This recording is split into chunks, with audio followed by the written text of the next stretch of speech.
SSLC ಆತ್ಮೀಯ ವಿದ್ಯಾರ್ಥಿಗಳಿಗೆ Biradar ಮೆಥ್ಸ್ channel ವತಿಯಿಂದ ಸಮಸ್ತ ವಿದ್ಯಾರ್ಥಿಗಳಿಗೆ ಹಾರ್ದಿಕ ಸ್ವಾಗತ.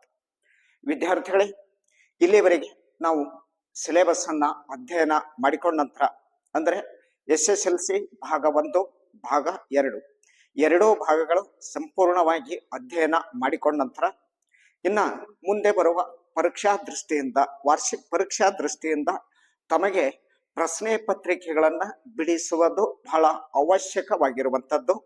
ಏಕೆಂದರೆ ತಮ್ಮ ಒಂದು ಏನೇನಿದೆ, ತಮ್ಮ ಒಂದು ಗುರಿ ಅನ್ನುವಂಥದ್ದು ಮುಟ್ಬೇಕು ಅಂತಂದ್ರೆ ಹಿಂದಿನ ವರ್ಷದ ಪ್ರಶ್ನೆ ಪತ್ರಿಕೆಗಳನ್ನ ತಾವು ಆದಷ್ಟು ಹೆಚ್ಚಿನ ರೀತಿಯಲ್ಲಿ ಅವುಗಳನ್ನ ಬಿಡಿಸಿ ಪ್ರಾಕ್ಟೀಸ್ ಮಾಡಿದ್ದೇ ಆದರೆ ತಾವು 100ಕ್ಕೆ 100 ಅಂಕಗಳನ್ನ ಸುಲಭವಾಗಿ ಗಳಿಸಿಕೊಳ್ಳಬಹುದು. ಈ ಅಭ್ಯಾಸವನ್ನ ಸಂಪೂರ್ಣವಾಗಿ ಮಾಡಿಕೊಂಡ ನಂತರ ಕ್ವಶನ್ ಪೇಪರ್ಸ್ ಬಹಳ ಮುಖ್ಯ ಇರುತ್ತೆ. ಅಲ್ಲಿ ಏನಾಗುತ್ತೆ ಕ್ವಶನ್ ಪೇಪರ್ಸ್ ನಲ್ಲಿ ಅಂತಂದ್ರೆ ಹೋದ ವರ್ಷ ಅದಕ್ಕಿಂತ ಹಿಂದಿನ ವರ್ಷ ಕೇಳಿರುವ ಪ್ರಶ್ನೆಗಳು ರಿಪೀಟೆಡ್ ಆಗುತ್ತೆ ಒಂದನೆಯದು. ಇನ್ನು ಎರಡನೇದಾಗಿ ಏನು ಅಂತಂದ್ರೆ ಅಲ್ಲಿ ಯಾವ ಮಾಡಲ್ದಲ್ಲಿ ಕ್ವಶನ್ಸ್ ಕೇಳಿರ್ತಾರ ಅದೇ ಮಾಡಲ್ದಲ್ಲಿ ಕ್ವಶನ್ಸ್ ಇರುತ್ತೆ, ಜೊತೆಗೆ ಇರುವುದರೊಂದಿಗೆ ಅಂಕಿ ಸಂಖ್ಯೆಗಳನ್ನ ಮಾತ್ರ ಬದಲಾವಣೆ ಆಗಿರುತ್ತೆ. ಆದ್ರೆ ಬಿಡಿಸುವ ಹಂತ ಏನಿದೆ, ಬಿಡಿಸುವ ಮಾಡೆಲ್ ಏನಿದೆ ಅದು ಸೇಮ್ ಆಗಿರುತ್ತೆ. ಅದಕ್ಕೋಸ್ಕರವಾಗಿ ವಿದ್ಯಾರ್ಥಿಗಳೇ, ತಾವು ಟೆಕ್ಸ್ಟ್ ಬುಕ್ ಅನ್ನ ಅಧ್ಯಯನ ಮಾಡುವುದಕ್ಕಿಂತ ಮುಖ್ಯವಾಗಿ ಇನ್ನು ಉಳಿದಿರುವ 1, 2 ಅಥವಾ 3 ತಿಂಗಳವರೆಗೆ ನಾವೇನ್ ಮಾಡೋಣ ಅಂತಂದ್ರೆ ಪ್ರಶ್ನೆ ಪತ್ರಿಕೆಗಳನ್ನ ಯಾವ ರೀತಿಯಾಗಿ ಬಿಡಿಸ್ಬೇಕು, ಅಲ್ಲಿರುವಂತಹ ಪ್ರಶ್ನೆಗಳನ್ನ ಆಪ್ಷನ್ಸ್ ನಲ್ಲಿದ್ದಾಗ ಯಾವ ಪ್ರಶ್ನೆಗೆ ಯಾವ ರೀತಿಯಾಗಿ ಉತ್ತರ ಕೊಡಬೇಕು, ಇನ್ನು ಅದೇ ರೀತಿಯಾಗಿ ಕ್ವಶನ್ಸ್ ಎರಡನೇದನ್ನ ತೆಗೆದುಕೊಂಡಾಗ ಹಿಟ್ ಕ್ವಶನ್ ಅಂತ ಹೇಳ್ತೀವಿ, ಡೈರೆಕ್ಟ್ ಆನ್ಸರ್ ಮಾಡ್ಬೇಕಾಗತ್ತೆ. ಅಂತ ಸಂದರ್ಭದಲ್ಲಿ ಯಾವ ರೀತಿಯಾಗಿ ಅವುಗಳನ್ನ ಕಡಿಮೆ ಕಾಲಾವಕಾಶದಲ್ಲಿ ಉತ್ತರ ಕೊಡಬೇಕು ಅನ್ನುವಂಥದ್ದು. ಇನ್ನು 2, 3, 4 ಆ ನಂತರ 5 ಪ್ರಶ್ನೆಗಳಿಗೆ ಯಾವ ರೀತಿಯಾಗಿ ಉತ್ತರ ಕೊಡಬೇಕು. ಒಟ್ಟಿನಲ್ಲಿ ವಿದ್ಯಾರ್ಥಿಗಳೇ ನೆನಪಿಟ್ಕೊಳ್ಳಿ, 3 ಗಂಟೆ 15 ನಿಮಿಷದಲ್ಲಿ 38 ಪ್ರಶ್ನೆಗಳನ್ನ ನಾವು ದಾಟಿಸ್ಬೇಕು. ಅಂದ್ರೆ 38 ಪ್ರಶ್ನೆಗಳಿಗೆ ನೀವು ಉತ್ತರವನ್ನ ಕೊಡಬೇಕು. ಅದರಲ್ಲಿ ಏನಾದ್ರೂ ಹೆಚ್ಚು ಕಡಿಮೆ ಆಯ್ತು ಅಂದ್ರೆ ನಿಮಗೆ 100ಕ್ಕೆ 100 ಅಂಕಗಳನ್ನ ಗಳಿಸುವುದು ಬಹಳ ಕಷ್ಟದ ಕೆಲಸವಾಗುತ್ತೆ. 38 ಪ್ರಶ್ನೆಗಳಿಗೆ ನಾವು ನಿಖರವಾದ ಉತ್ತರಗಳನ್ನ ಕೊಡಬೇಕಾಗತ್ತೆ. ಅದು ಇನ್ ಟೈಮ್ ಅಂತ ಹೇಳ್ತಾ ಇದೀವಿ. ನಮಗೆ ಕೊಟ್ಟಿರ್ತಕ್ಕಂತ ಸಂದರ್ಭದಲ್ಲಿಯೇ ಅತಿ 38 ಪ್ರಶ್ನೆಗಳನ್ನ ಬಿಡಿಸ್ಬೇಕು ಅಂದ್ರೆ ನೀವು ಎಷ್ಟು ಕ್ವಶನ್ಸ್ ಪೇಪರ್ ಗಳನ್ನ ಸಾಲ್ಯೂಷನ್ ಮಾಡ್ತಾ ಇದ್ದೀರಿ, ಎಷ್ಟು ಕ್ವಶನ್ಸ್ ಪೇಪರ್ ಗಳನ್ನ ಬಿಡಿಸ್ತಾ ಇದ್ದೀರಿ, ಅವುಗಳನ್ನ ಎಷ್ಟು ಪ್ರಾಕ್ಟೀಸ್ ಮಾಡ್ತಾ ಇದ್ದೀರಿ, ಅಷ್ಟೇ ತಮ್ಮ ಒಂದು ಬರವಣಿಗೆ ವೇಗವಾಗಿ ಹೋಗ್ತಾ ಇದೆ. ಇಲ್ಲಿದಿಂದ ಏನಾಗುತ್ತೆ ಅಂತಂದ್ರೆ ಒಂದು ಕ್ವಶನ್ಸ್ ನಾವ್ ಏನ್ ಮಾಡ್ಬೇಕಾಗತ್ತೆ, ಒಂದು ಅರ್ಧ ಗಂಟೆ 10 ನಿಮಿಷ 20 ನಿಮಿಷ 15 ನಿಮಿಷ ತಗೊಂತ ನಾವು ಕುಂದ್ಕೊಂಡೆವು ಅಂತಂದ್ರೆ 38 ಪ್ರಶ್ನೆಗಳ ನಮ್ ಕಡೆಯಿಂದ ರೀಚ್ ಮಾಡ್ಲಕ್ಕಾಗಲ್ಲ. ರೀಚ್ ಮಾಡ್ಲಿಲ್ಲಪ್ಪ ಅಂದ್ರೆ 100ಕ್ಕೆ 100 ನಮಗೆ ಅಂಕಗಳನ್ನ ಗಳಿಸಿಕೊಳ್ಳಕ್ಕ ಆಗಲ್ಲ ಅಂತ. ಅದಕ್ಕೋಸ್ಕರವಾಗಿ ವಿದ್ಯಾರ್ಥಿಗಳೇ, ನಾವು ಆಪ್ಷನ್ಸ್ ನಲ್ಲಿ ಇಷ್ಟೇ ಟೈಮ್ದಲ್ಲಿ 8 ಆಪ್ಷನ್ಸ್ ಗಳು ಮುಗಿಬೇಕು. ಕ್ವಶನ್ ನಂಬರ್ 1 ತೆಗೆದುಕೊಂಡಾಗ ಅದರಲ್ಲಿ 8 ಪ್ರಶ್ನೆಗಳು ಆಪ್ಷನ್ಸ್ ಬರ್ತಾವಲ್ಲ, ಅದು ನಿಗದಿತ ಸಮಯ ಅಷ್ಟರ ಒಳಗಾಗಿ ಮುಗಿಸ್ಬೇಕು. ಕ್ವಶನ್ ನಂಬರ್ 2 ತೆಗೆದುಕೊಂಡಾಗ ಡೈರೆಕ್ಟ್ ಕ್ವಶನ್ಸ್ ಅಂತ ಬರುತ್ತೆ, ಆನ್ಸರ್ ಮಾಡ್ಬೇಕಾಗತ್ತೆ. ಅಲ್ಲಿ ಆಪ್ಷನ್ಸ್ ಇರಲ್ಲ. ಆ ಸಂದರ್ಭದಲ್ಲಿ ಅದಕ್ಕೂ ನಿಗದಿತವಾದ ಸಮಯವಿದೆ. ಕ್ವಶನ್ ನಂಬರ್ 2 ತೆಗೆದುಕೊಂಡಾಗ ಅಲ್ಲಿ 2 ಮಾರ್ಕ್ಸ್ ಕ್ವಶನ್ಸ್ ಅಂತ ಬರುತ್ತೆ. ಆ ಸಂದರ್ಭದಲ್ಲಿ ನಾವು ನಿಗದಿತ ಪ್ರಮಾಣದಲ್ಲಿ ಉತ್ತರಗಳನ್ನ ಕೊಡಬೇಕು. ವಿನಾಕಾರಣ ಊರ್ದೆ ನಾವ್ ಏನ್ ಮಾಡ್ತೀವಿ ಅಂತಂದ್ರೆ ಉದ್ದಾಗಿ ಲಾಂಗ್ ಆಗಿ ಬಿಡಿಸ್ಕೊಂತ ಹೋಗ್ಬಿಡ್ತೀವಿ. ಅಲ್ಲಿ ಅಂಕಗಳ ಕಡಿಮೆ ಇರ್ತಾವ. ಅಲ್ಲಿ ನಿಗದಿತ ಸಮಯದಲ್ಲಿ ಆ ಪ್ರಶ್ನೆಗಳಿಗೆ ಉತ್ತರ ಕೊಡಬೇಕು. ಹೀಗೆಲ್ಲ ಒಂದು ಕ್ವಶನ್ ಪೇಪರ್ ಏನಿರುತ್ತೆ ಅಂದ್ರೆ 100 ಅದಕ್ಕೆ ವಿಚಾರಧಾರೆಗಳನ್ನ ಹಾಕೊಳ್ಬೇಕಾಗತ್ತೆ. 1ನೇ ಪ್ರಶ್ನೆಗೆ ಎಷ್ಟು ಟೈಮು, 2ನೇ ಪ್ರಶ್ನೆಗೆ ಎಷ್ಟು ಟೈಮ್ ಕೊಡಬೇಕು, 3ನೇ ಪ್ರಶ್ನೆ ಒಟ್ಟು ಪ್ರಶ್ನೆಗಳ ಕಡಿ ಆಗ್ಬೇಕು ಬಿಡಿಸ್ಬೇಕು ಅಂದ್ರ ಎಷ್ಟು ಸಮಯ ಬೇಕು, 3ನೇ ಪ್ರಶ್ನೆಗಳು ಬಿಡಿಸ್ಬೇಕು ಅಂದ್ರೆ ಎಷ್ಟು ಸಮಯ ಬೇಕು ಅನ್ನುವಂಥದ್ದು, ಆ ಸಮಸ್ಯೆಗಳು ಹೆಂಗಿರ್ತಾವೋ ಅನ್ನುವಂಥದ್ದು ನಮಗೆಲ್ಲ ಪರಿಪೂರ್ಣವಾಗಿ ಆ ಒಂದು ಹಿಂದಿನ ಕ್ವಶನ್ ಪೇಪರ್ಸ್ ಅಂತ ತೆಗೆದುಕೊಳ್ಳಬಹುದು ಅಥವಾ ಮಾಡಲ್ ಕ್ವಶನ್ ಪೇಪರ್ ಅನ್ನುವಂಥ ತೆಗೆದುಕೊಳ್ಳಬಹುದು. ಅದನ್ನ ನಾವು ಪ್ರಾಕ್ಟೀಸ್ ಮಾಡಿದ್ದೆ ಆದ್ರೆ ತಾವೇನ್ ಮಾಡಬಹುದು, ಸುಲಭವಾಗಿ ಬಿಡಿಸಲಿಕ್ಕೆ ಸಾಧ್ಯತೆ ಆಗುತ್ತೆ. ವಿದ್ಯಾರ್ಥಿಗಳೇ, ಇಂದಿನಿಂದ ಈ ಬಿರಾದಾರ್ ಮೆಥ್ಸ್ ಚಾನಲ್ ಅಂತ ಏನಿದೆ ಇದರ ವತಿಯಿಂದ ಬರುವ SSLC ವಿದ್ಯಾರ್ಥಿಗಳಿಗೆ ಮಾಡೆಲ್ ಕ್ವಶನ್ ಪೇಪರ್ಸ್ ಗಳನ್ನ ನಾವು ಬಿಡಿಸ್ತಾ ಇದ್ದೀವಿ. ಇವತ್ತು ಸ್ಟಾರ್ಟ್ ಆಗಿದೆ. ಇವತ್ತು ಈಗಾಗಲೇ ಕ್ವಶನ್ ನಂಬರ್ 1 ತೆಗೆದುಕೊಂಡಿವಿ. ಈ ಕ್ವಶನ್ ನಂಬರ್ 1ರಿಂದ 38 ಪ್ರಶ್ನೆಗಳನ್ನ ಕಂಟಿನ್ಯೂಸ್ ಆಗಿ ಯಾವ ರೀತಿಯಾಗಿ ಬಿಡಿಸ್ಬೇಕು ಅನ್ನುವಂಥದ್ದು ಅಧ್ಯಯನ ಮಾಡಿಕೊಳ್ಳೋಣ. ಅದಕ್ಕಿಂತ ಮುಂಚಿತವಾಗಿ ಯಾರೆಲ್ಲ ವಿದ್ಯಾರ್ಥಿಗಳು ಈ ಒಂದು ಪ್ರಶ್ನೆ ಪತ್ರಿಕೆ ಬಿಡಿಸುವುದಕ್ಕೆ ಕ್ವಶನ್ ಪೇಪರ್ ಸೆಲೆಕ್ಷನ್ ಮಾಡುವುದಕ್ಕೆ ತಾವೆಲ್ಲ ಹೊಸದಾಗಿ ಆಗಮಿಸಿದ್ರೆ ಅದಕ್ಕೋಸ್ಕರವಾಗಿ ದಯವಿಟ್ಟು ಎಲ್ಲ ವಿದ್ಯಾರ್ಥಿಗಳಿಗೆ ಬಿರಾದಾರ್ ಮೆಥ್ಸ್ ಚಾನಲ್ ವತಿಯಿಂದ ತಮಗೆ ನಾವು ಹಾರ್ದಿಕ ಸ್ವಾಗತವನ್ನ ಬಯಸುತ್ತಾ ತಾವೆಲ್ಲರೂ ದಯವಿಟ್ಟು ವಿದ್ಯಾರ್ಥಿಗಳೇ ಈ ಒಂದು ವಿಡಿಯೋವನ್ನ ಬೆಳೆಸುವ ಒಂದು ಕ್ರಿಯೆಗೆ ತಾವು ಒಳಗಾಗಬೇಕು, ಅಂದ್ರೆ ಸಬ್ಸ್ಕ್ರೈಬ್ ಆಗ್ಬೇಕು, ಅದರ ಜೊತೆಗೆ ಲೈಕ್ ಅನ್ನ ಕೊಡಬೇಕು ಅಂತ ವಿನಂತಿಸಿಕೊಳ್ಳುತ್ತಾ ಮುಂದೆ ಕ್ವಶನ್ ಪೇಪರ್ ಕಡೆ ನಾವು ಹೋಗೋಣ. ಯಾವ ರೀತಿಯಾಗಿ ಬಿಡಿಸ್ಬೇಕು ಅಂತ ನೋಡಿಕೊಳ್ಳೋಣ. ತಮ್ಮದು ಏನಾದ್ರೂ ಆಕ್ಷೇಪಣೆಗಳು ಇದ್ದಿದ್ದೇ ಆದ್ರೆ ದಯವಿಟ್ಟು ತಮ್ಮ ಒಂದು ಆಕ್ಷೇಪಣೆಗಳು, ತಮ್ಮ ಒಂದು ಕಮೆಂಟ್ಸ್ ಅನ್ನುವಂಥದ್ದು ಆದಷ್ಟು ವಿದ್ಯಾರ್ಥಿಗಳು ಬರೆದು ತಿಳಿಸಿ. ಏಕೆಂದ್ರೆ ನಿಮ್ಮ ಅಭಿಪ್ರಾಯ ಏನಿದೆ ಅನ್ನುವಂಥದ್ದು ನೀವು ಬರೆದು ತಿಳಿಸಿದಾಗ ಅಥವಾ ನನ್ನ ಗಮನಕ್ಕೆ ತಂದಾಗ ಮಾತ್ರ ಅದು ಗೊತ್ತಾಗುತ್ತೆ. ಸರ್ ಇದು ಹೀಗಾಗ್ಬೇಕಾಗಿತ್ತು, ಈ ರೀತಿಯಾಗಾದ್ರೆ ಒಳ್ಳೇದಾಗತ್ತೆ, ನಮ್ಮ SLC ವಿದ್ಯಾರ್ಥಿಗಳಿಗೆ ಅನುಕೂಲ ಆಗತ್ತೆ ಅನ್ನುವಂಥ ಏನಾದ್ರೂ ಅಭಿಪ್ರಾಯಗಳಿದ್ರೆ ವಿದ್ಯಾರ್ಥಿಗಳು ಯಾವುದೇ ಮುಚ್ಚುಮರೆ ಇಲ್ಲದೆ ನೇರವಾಗಿ ನೀವೇನ್ ಮಾಡ್ಬೇಕು, ಆ ಕಾಮೆಂಟ್ಸ್ ಗಳನ್ನ ಬರೆದು ಹಾಕಿ ನಿಮ್ಮ ಕಾಮೆಂಟ್ಸ್ ಗಳೇ ನನಗೆ ದಾರಿದೀಪ ಆಗ್ತಾ ಇವೆ ಅನ್ನುವಂಥದ್ದು ವಿದ್ಯಾರ್ಥಿಗಳಲ್ಲಿ ಒಂದು ಮನೋಭಾವನೆಯನ್ನ ವ್ಯಕ್ತಪಡಿಸಿ ಇನ್ನು ಪ್ರಶ್ನೆ ಪತ್ರಿಕೆ ಕಡೆ ಸಾಗ್ತಾ ಇದ್ದೀನಿ. ಮಾಡೆಲ್ ಕ್ವಶನ್ ಪೇಪರ್ 2024 and 25 ಮಾದರಿಯ ಪ್ರಶ್ನೆ ಪತ್ರಿಕೆ 2024 ಮತ್ತು 25ನೇ ಸಾಲು ಅಂತ ತೆಗೆದುಕೊಂಡಿವಿ. Question number 1, choose the correct alternatives ಅಂತ ಬರುತ್ತೆ. ಇನ್ನು ಬರೆದಿರ್ತಾರಲ್ಲಿ ಸರಿಯಾದ ಉತ್ತರಗಳನ್ನ ಆಯ್ಕೆ ಮಾಡಿ ಅಂತ 1ನೇಯ ಪ್ರಶ್ನೆ ಇರುತ್ತೆ. ಇದು 8 ಅಂಕದ್ದು, ಅಂದ್ರೆ ಒಂದು ಪ್ರಶ್ನೆಗೆ 1 ಅಂಕ, 8 ಪ್ರಶ್ನೆಗಳು ಇರ್ತಾವೆ ಇಲ್ಲಿ. ಅಂದ್ರೆ ಪ್ರತಿ ಒಂದು ಪ್ರಶ್ನೆ 1 ಮಾರ್ಕ್ಸ್ ಅನ್ನ ಕ್ಯಾರಿ ಮಾಡುತ್ತೆ. ಇಲ್ಲಿ ಆಪ್ಷನ್ಸ್ 4 ಆಪ್ಷನ್ಸ್ ಗಳ ಕೊಟ್ಟಿರ್ತಾರ. ಆ 4 ಆಪ್ಷನ್ಸ್ ಗಳಲ್ಲಿ ಅತಿ ಸರಿಯಾದ ಉತ್ತರವನ್ನ ನಾವು ಇಲ್ಲಿ ಆಯ್ಕೆ ಮಾಡಬೇಕು. ಯಾಕಂದ್ರೆ ಒಂದ್ಸಲ ಆಪ್ಷನ್ಸ್ ನಲ್ಲಿ ಒಂದು ಉತ್ತರ ಮಿಸ್ ಆಗಿ ಹೋಯ್ತು ಅಂತಂದ್ರೆ 1 ಅಂಕ ನಮ್ಮದು ಸಂಪೂರ್ಣವಾಗಿ ಲಾಸ್ ಆಗಿ ಹೋಗ್ಬಿಡತ್ತೆ. ಅದಕ್ಕೋಸ್ಕರವಾಗಿ ವಿದ್ಯಾರ್ಥಿಗಳೇ ಆಪ್ಷನ್ಸ್ ಕೊಡ್ತೀವಲ್ಲ ಉತ್ತರಗಳು ಬಹಳ ನಿಖರವಾಗಿ ಸ್ಪಷ್ಟವಾಗಿ ಉತ್ತರಗಳನ್ನ ಕೊಡಬೇಕಾಗತ್ತೆ. ಆ ನಿಟ್ಟಿನಲ್ಲಿ ಚೂಸ್ ದ ಕರೆಕ್ಟ್ ಆಲ್ಟರ್ನೇಟಿವ್ಸ್ ಅಂತ ಇತ್ತು. Number 1, the value of x if 7, x, 13 are in AP is ಅಂತ ಕೊಟ್ರು. AP arithmetic progression. Arithmetic progression ಅಲ್ಲಿ ಒಂದು ಪ್ರಾಬ್ಲಮ್ ಅನ್ನು ತೆಗೆದುಕೊಂಡಿದ್ದಾನೆ. ಎಕ್ಸದ ವ್ಯಾಲ್ಯೂವನ್ನ ಗುರುತಿಸ್ರಿ ಅಥವಾ ಎಕ್ಸದ ವ್ಯಾಲ್ಯೂವನ್ನ ಕಂಡು ಹಿಡ್ರಿ ಅಂತ. ಎಕ್ಸದ ವ್ಯಾಲ್ಯೂವನ್ನ ಹಿಂಗ್ ಕಂಡು ಹಿಡಿಬೇಕು ನಾವಿಲ್ಲಿ ಅಂತಂದ್ರೆ 7, x, 13 are in APs. What is the x value in AP? ಇದು ಒಂದು AP ಅನ್ನುವಂಥದ್ದಿದೆ. ಹಾಗಾದ್ರೆ ಎಕ್ಸದ ಬೆಲೆ ಏನು? X is the mid point of 2 terms. X ಅನ್ನುವಂಥದ್ದು ಮಧ್ಯ ಬಿಂದು ಇದೆ, 2 ಪದಗಳ ಮಧ್ಯ ಬಿಂದು APಯಲ್ಲಿ.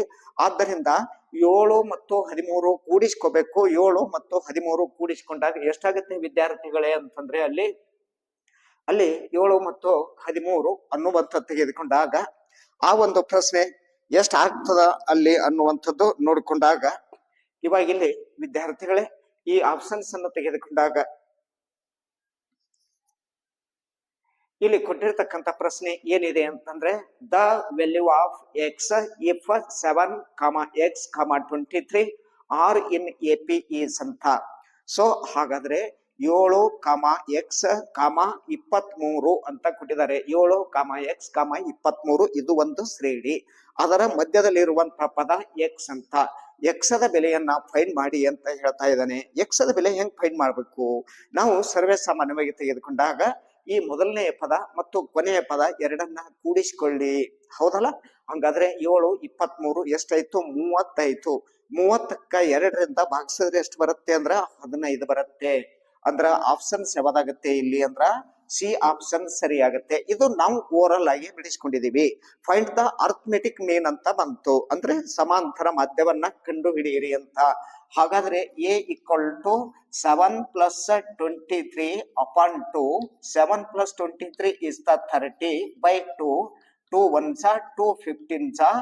So is therefore A = 15. ನೋಡಿ ವಿದ್ಯಾರ್ಥಿಗಳೇ, ನಾವು ಫಾರ್ಮಲ್ ಅನ್ನು ತೆಗೆದುಕೊಂಡು ಬಿಡಿಸಾಗೂ ಸಹಿತವಾಗಿ ಏದ ಬೆಲೆ ಎಷ್ಟು ಬರುತ್ತೆ ಅರ್ಥಮೆಟಿಕ್ ಮೀನ್ ಅಂತ ಹೇಳ್ತಾ ಇದೀವಿ. ಸಮಾಂತರ ಮಾಧ್ಯ ಅಂತ ಕರಿತಾ ಇದೀವಿ. ಸಮಾಂತರ ಮಾಧ್ಯ ಕಂಡು ಹಿಡಿಬೇಕು ಅಂತಂದ್ರೆ ಈ 7 ಮತ್ತು 23 ಎರಡನ್ನ ಕೂಡಿಸಿಕೊಳ್ಳಬೇಕು. ಅದಕ್ಕೆ 2ರಿಂದ ಭಾಗಿಸ್ಬೇಕು. ಬರುವಂತ ಉತ್ತರವೇ ಎಕ್ಸದ ಬೆಲೆ ಆಗಿರುತ್ತೆ. Yes is the close. Number 1 ಮುಗೀತು. ನಂಬರ್ 2 ತೆಗೆದುಕೊಂಡಾಗ ಕೋಆರ್ಡಿನೇಟ್ಸ್ ಆಫ್ ಒರಿಜಿನ್ ಆರ್ ಅಂತ ಹೇಳ್ತಾರ ಅವರು. ಕೋಆರ್ಡಿನೇಟ್ಸ್ ನಿರ್ದೇಶಾಂಕ ರೇಖಾಗಣಿತ ಅಂತ ಬರುತ್ತಲ್ಲ. ಕೋಆರ್ಡಿನೇಟ್ಸ್ ಅಂದ್ರೆ ಬಿಂದುಗಳು ಅಂತ ಕರಿತಾ ಇದೀವಿ, ನಿರ್ದೇಶಾಂಕಗಳು ಅಂತ ಕರಿತಾ ಇದೀವಿ. ನಿರ್ದೇಶಾಂಕಗಳು ದ ಓರಿಸನ್ ಅಂತ ಹೇಳ್ತಾನ. ಓರಿಸನ್ ಅಂದ್ರ ಮೂಲ ಬಿಂದು ಅಂತ. ಹಾಗಾದ್ರೆ ಈ ರೀತಿಯಾಗಿ ನಾವೇನ್ ಮಾಡ್ತೀವಿ ಅಂದ್ರೆ ಗ್ರಾಫ್ ಅನ್ನ ಡ್ರಾ ಮಾಡ್ತೀವಿ. ಗ್ರಾಫ್ ಡ್ರಾ ಮಾಡಿಕೊಂಡಾಗ ಇದಕ್ಕೆ ಎಕ್ಸ್ ಅಂತ ಹೇಳ್ತೀವಿ, ಎಕ್ಸ್ ಡ್ಯಾಶ್ ಅಂತ ಹೇಳ್ತೀವಿ, ವೈ ಅಂತ ಹೇಳ್ತೀವಿ, ವೈ ಡ್ಯಾಶ್ ಅಂತ ಕರಿತಾ ಇದೀವಿ. ಎಕ್ಸ್ ಡ್ಯಾಶ್ ತೆಗೆದುಕೊಂಡಾಗ ಓರಿಸನ್ ಪಾಯಿಂಟ್ 0, ವೈ ಡ್ಯಾಶ್ ಅನ್ನ ತೆಗೆದುಕೊಂಡಾಗ origin point 0, X dash Y dash ಎರಡು ರೇಖೆಗಳು ಛೇದಿಸುವುದೆಲ್ಲಿ ಅಂದ್ರೆ 0. ಎಕ್ಸ್ ಎಕ್ಸಿಸ್ ತೆಗೆದುಕೊಂಡ್ರ 0 ಬರುತ್ತೆ, ವೈ ಎಕ್ಸಿಸ್ ತೆಗೆದುಕೊಂಡ್ರು 0 ಬರುತ್ತೆ. ಆದ್ದರಿಂದ ಓರಿಸನ್ ಪಾಯಿಂಟ್ಸ್ ಯಾವ್ದಾಗುತ್ತೆ ಅಂತಂದ್ರೆ ಇಲ್ಲಿ 0 0 ಅಂತ ಬರುತ್ತೆ. ಆದ್ದರಿಂದ ಆಪ್ಷನ್ ಎ ಅನ್ನುವಂಥದ್ದು ಸರಳವಾಗಿ ಸುಲಭವಾಗಿ ಅದನ್ನ ಉತ್ತರ ಕೊಡಬಹುದು ನಾವು. ಆ ನಂತರ ನಂಬರ್ 3ನೇದಾಗಿ the figure represents the lines of pair to linear equations. So is there for the figure represents, figure is given. So ಇಷ್ಟ ಒಂದು ಡೈಗ್ರಾಮ್ ಅನ್ನ ನಿಮ್ಗೆ ಕೊಟ್ಟಿದ್ದಾರೆ. ಆ ಡೈಗ್ರಾಮ್ ಅನ್ನ ಏನು ಸೂಚಿಸುತ್ತೆ ಅಂದ್ರ there are pair of two linear equations, ಎರಡು ಲೀನಿಯರ್ ಇಕ್ವೇಶನ್ಸ್ ಇವೆ. ಲೀನಿಯರ್ ಇಕ್ವೇಶನ್ಸ್ ರೇಖಾತ್ಮಕ ಸಮೀಕರಣಗಳು ಅಂತ. ಹೌದಾ? ಆ ಜೋಡಿ ಇರುತ್ತವಂತಹ ರೇಖಾತ್ಮಕ ಸಮೀಕರಣಗಳು ಎರಡು ಏನಾಗ್ತವ ಅಂದ್ರ ಇಂಟರ್ಸೆಕ್ಟ್ ಆಗತ್ತೆ. ಇಂಟರ್ಸೆಕ್ಟ್ ಆಗ್ತವ ಅಂತಂದಾಗ so is therefore no solution 1 C2 D infinite. ಆ ಎರಡು ಸಮೀಕರಣಗಳನ್ನ ಬಿಡಿಸಿದಾಗ ನಮಗ ಬರುವಂತ ಉತ್ತರ ಏನದಲ್ಲ, ಆ ನಮಗ ಬರುವಂತ ಉತ್ತರ ನೋ ಸೊಲ್ಯೂಷನ್ ಅಲ್ಲ. ಯಾಕಂದ್ರೆ ಒಂದು ಉತ್ತರ ಬರಲೇಬೇಕು. ಬಿ ಆಪ್ಷನ್ಸ್ ಒಂದೇ ಉತ್ತರ ಬರಲ್ಲ. ಯಾಕೆ ಬರಲ್ಲ ಅಂದ್ರ there are 2 linear equations 2 variable. ಅಲ್ಲಿ ಎರಡು ಚರಾಕ್ಷರಗಳು ಅದಾವ ಅಂತಂದ್ರೆ ಅದಕ್ಕೆ ಎರಡು ಉತ್ತರಗಳು ಬರ್ತಾವ ವಿನಃ ಇನ್ಫಿನಿಟ್ ಅಂತ ಬರುತ್ತೆ, ಮೆನಿ ಸೊಲ್ಯೂಷನ್ ಅಂತ. ಹಂಗಾದ್ರ ಅಲ್ಲ, ಅಸಂಖ್ಯಾತ ಉತ್ತರಗಳು ಅಲ್ಲ. ಎರಡು ರೇಖೆಗಳು ಛೇದಿಸಿದಾಗ ಒಂದೇನಾಗುತ್ತೆ, ಒಂದು ಎಕ್ಸ್ ದ ಬೆಲೆ ಬರುತ್ತೆ, ಒಂದು ವೈ ದ ಬೆಲೆ ಬರುತ್ತೆ. ಆದ್ದರಿಂದ ಅದಕ್ಕೆ ನಾವು ಆಪ್ಷನ್ಸ್ ಎಷ್ಟು ಉತ್ತರಗಳ ಬರ್ಲಿಕ್ಕೆ ಸಾಧ್ಯ ಅಂತಂದ್ರೆ ಎರಡು ಉತ್ತರಗಳ ಬರ್ಲಿಕ್ಕೆ ಸಾಧ್ಯ. ಆದ್ದರಿಂದ ವಿದ್ಯಾರ್ಥಿಗಳೇ ಆಪ್ಷನ್ ಸಿ 2 ಅಂತ ಇದೆ, ಅದು ಸರಿಯಾದ ಉತ್ತರ. ಇನ್ನ 4ನೇ ಪ್ರಶ್ನೆಯನ್ನ ತೆಗೆದುಕೊಂಡಾಗ in triangle A B C D E parallel B C ಅಂತ ಕೊಟ್ರು. ಒಂದು ಟ್ರಯಾಂಗಲ್ ಅನ್ನ ಕೊಟ್ಟಿರ್ತಾರೆ ಅವರು. ಆ ಟ್ರಯಾಂಗಲ್ ಅನ್ನ ಕೊಟ್ಟು ಅದರಲ್ಲಿ ಡಿಇ ರೇಖೆ ಅನ್ನುವಂಥದ್ದು ಬಿ ಸಿ ರೇಖೆಗೆ ಪ್ಯಾರಲಲ್ ಆಗಿದೆ, ಸಮಾಂತರವಾಗಿದೆ ಅಂತ ಕೊಟ್ರು. Then A D upon D B ಅಂತ ಕೊಟ್ಟಿದ್ದಾರೆ. ಅವ್ರು ಯಾವ ರೀತಿ ಕೊಟ್ಟಿದ್ರು ಮುಂದ ಅದೇ ರೀತಿಯಾಗಿ ನಾವು ಜೋಡಿಸ್ಬೇಕು. ಅವ್ರಲ್ಲಿ ಏನು ಕೊಟ್ಟಿದ್ದಾರೆ ನೋಡಿ, A D upon D B, A D upon D B ಅಂತ ಕೊಟ್ಟು ಡ್ಯಾಶ್ ಡ್ಯಾಶ್ ಇಟ್ಟಿದ್ದಾರೆ. ಇದನ್ನೇ ನಾವು ಬೇಸ್ ಆಗಿ ಇಟ್ಕೊಂಡು ಈ ಮುಂದಿನ ಪದ ಬರೀಬೇಕು. ಎ ಡಿ ಅಪಾನ ಡಿ ಬಿ ಅಂತ ಕೊಟ್ಟಾರಪ್ಪ ಅಂದ್ರ ನಮಗೇನಾಗುತ್ತೆ ಎ ಇ ಅಪಾನ ಇ ಸಿ ಅಂತ ನಮ್ಮ ಉತ್ತರ ಬರ್ಬೇಕು ತಾನೆ. ಹಾಗಾದ್ರೆ ಆಪ್ಷನ್ಸ್ ನಲ್ಲಿ ಎಲ್ಲಿದೆ ಎ ಇ ಅಪಾನ ಇ ಸಿ ಅಂತ ಇದೆ, ಎ ಇ ಅಪಾನ ಇ ಸಿ ಅಂತ.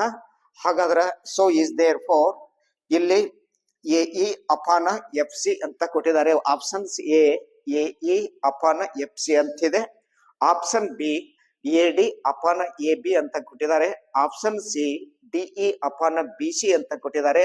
ಆಪ್ಷನ್ಸ್ ಡಿ ಎ ಇ ಅಪಾನ ಇ ಸಿ ಅಂತ ಕೊಟ್ಟಿದ್ದಾರೆ. ಇನ್ನೊಮ್ಮೆ ನೋಡಿ ವಿದ್ಯಾರ್ಥಿಗಳೇ, ಆಪ್ಷನ್ ಎ ಇ ಅಪಾನ ಎಫ್ ಸಿ ಅಂತ ಇದೆ.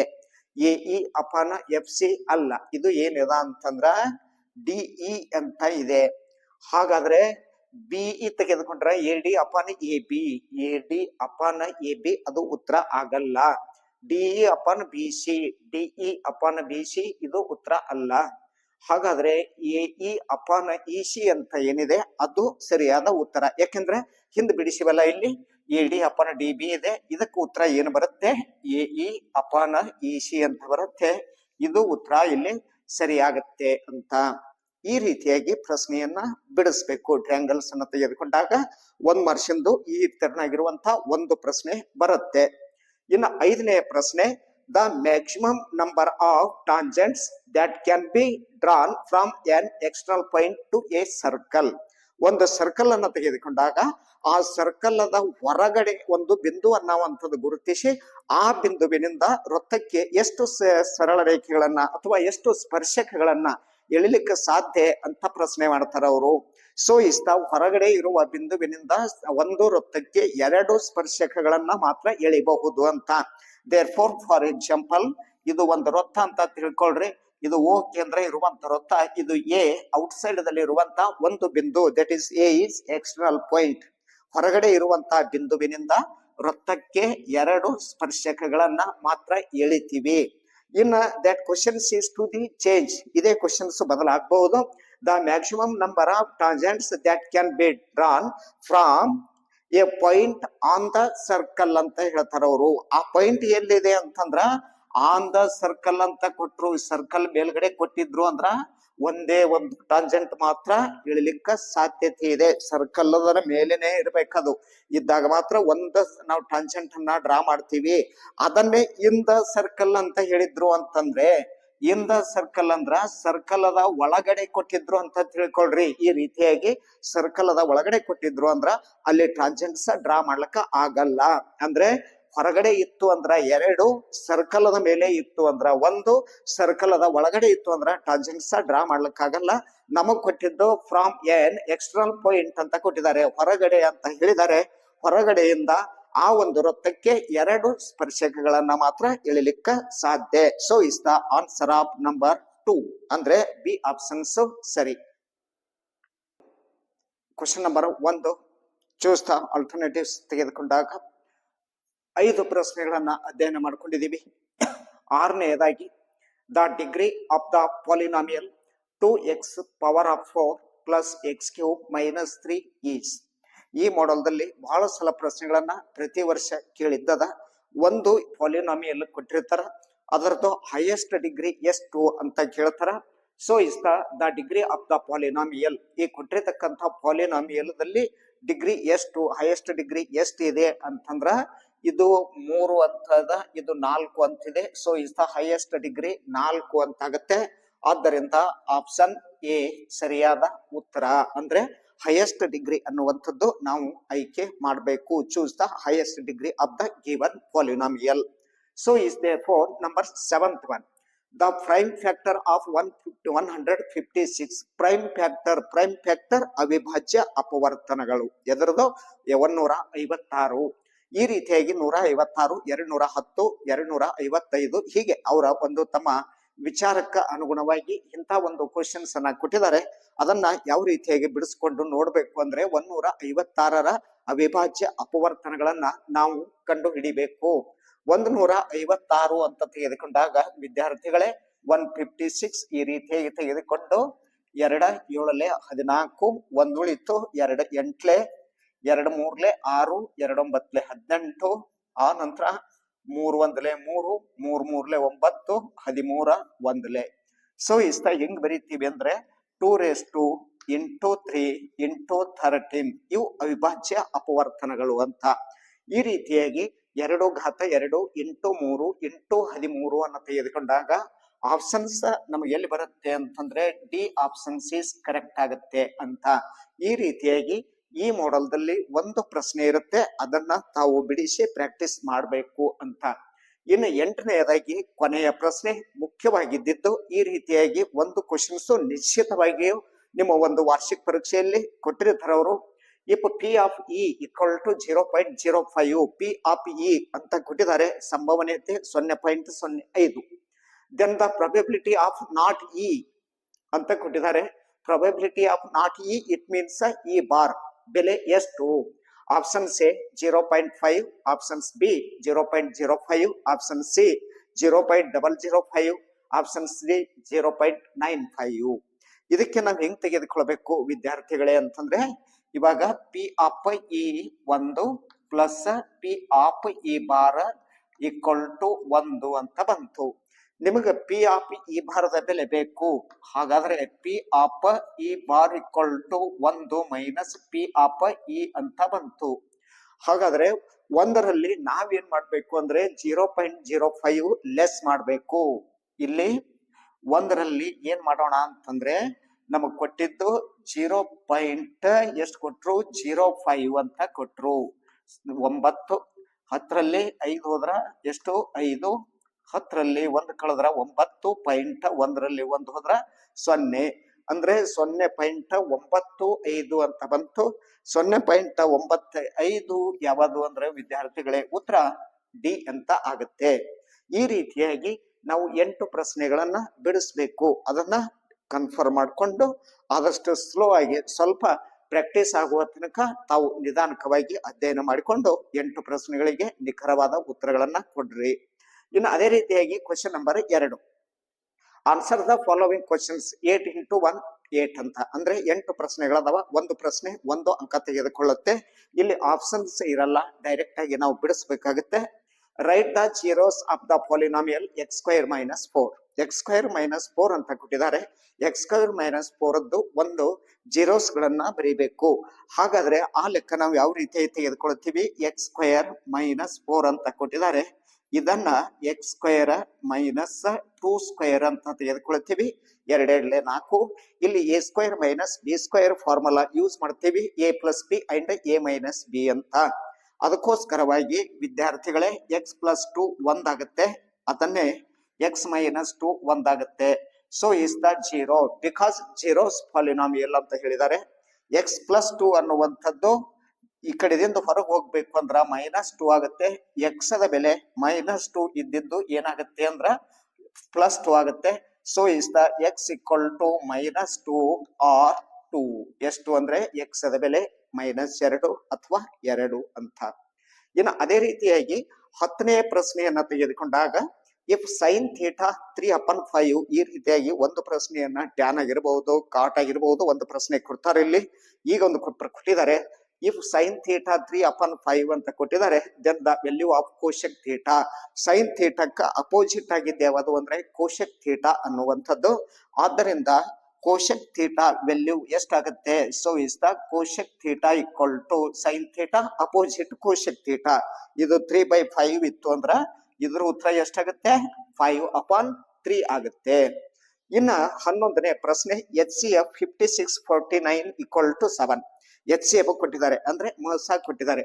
56 49 ಮಹಸ 7 ಅಂತ ಹೇಳಿದ್ರು. Find the LCM of 56 and 49 ಅಂತ ಕೊಟ್ಟಿದ್ದಾರೆ. ಇದ್ರದ್ದು LCM ನಾವು ಫೈಂಡ್ ಮಾಡಬೇಕು. So is the L equal to 56 into 49 ಅಪಾನ ಅದಕ್ಕೆ HCF ನಿಂದ ಏನದ 7 ಅದರಿಂದ ಭಾಗಸ್ರಿ. 7 1 7 7 49, 7 6 42, 7 5 35, 4 39. ಎಷ್ಟಾಗುತ್ತೆ ವಿದ್ಯಾರ್ಥಿಗಳೇ? 392.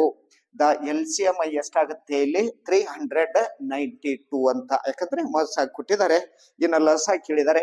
ಅವೆರಡು ಪದಗಳಿಗೂ ಮಹಸದಿಂದ ಭಾಗಿಸಿದಾಗ ನಿಮಗೆ ಏನಾಗುತ್ತೆ? ಲಸ ಸಿಗುತ್ತೆ ಅನ್ನುವಂಥದ್ದು ಅಧ್ಯಯನ ಮಾಡ್ಕೊಂಡಿದೀವಿ. ಇದು ವಿಡಿಯೋ ನಂಬರ್ 1ರಲ್ಲಿ ತಾವು ಅಧ್ಯಯನ ಮಾಡ್ಕೊಂಡಿದೀವಿ. ಇನ್ನ ವಿಡಿಯೋ ನಂಬರ್ 2ರಲ್ಲಿ ಏನಾಗುತ್ತೆ? ಕ್ವಶನ್ ನಂಬರ್ 2ರಲ್ಲಿ 11 ಲೆಕ್ಕ ಇವತ್ತು ಮುಗಿದಿವೆ. ಮುಂದಿನ ವಿಡಿಯೋದಲ್ಲಿ 12ರಿಂದ ಮುಂದೆ ಯಾವ ಪ್ರಾಬ್ಲಮ್ಸ್ ಇವೆ ಅನ್ನುವಂಥದ್ದು ಮುಂದಿನ ಅವಧಿಯಲ್ಲಿ ವಿಚಾರ ಮಾಡಿಕೊಳ್ಳೋಣ. ಅಲ್ಲಿವರೆಗೂ ತಾವು ಈ ಚಾನಲ್ ಅನ್ನ ಬೆಳೆಸಲಿಕ್ಕೆ ಪ್ರಯತ್ನ ಮಾಡಬೇಕು ಅಂತ ಮತ್ತೊಮ್ಮೆ ವಿದ್ಯಾರ್ಥಿಗಳಲ್ಲಿ ವಿನಂತಿಸಿಕೊಳ್ಳುತ್ತಾ, ಆದಷ್ಟು ಮುಂದೆ ಬರುವ ವಿಡಿಯೋಕ್ಕೆ ತಾವು ನಿರೀಕ್ಷಣೆಯಲ್ಲಿ ದಾರಿ ಕಾಯ್ತಾ ಇದ್ದೀರಿ ಅನ್ನುವಂತ ಆಶಾಭಾವನೆಯನ್ನು ಇಟ್ಕೊಂಡು ಇವತ್ತಿನ ವಿಡಿಯೋಕ್ಕೆ ನಾವು ಕೊನೆ ಅನ್ನುವಂಥದ್ದು ಕೊಡೋಣ.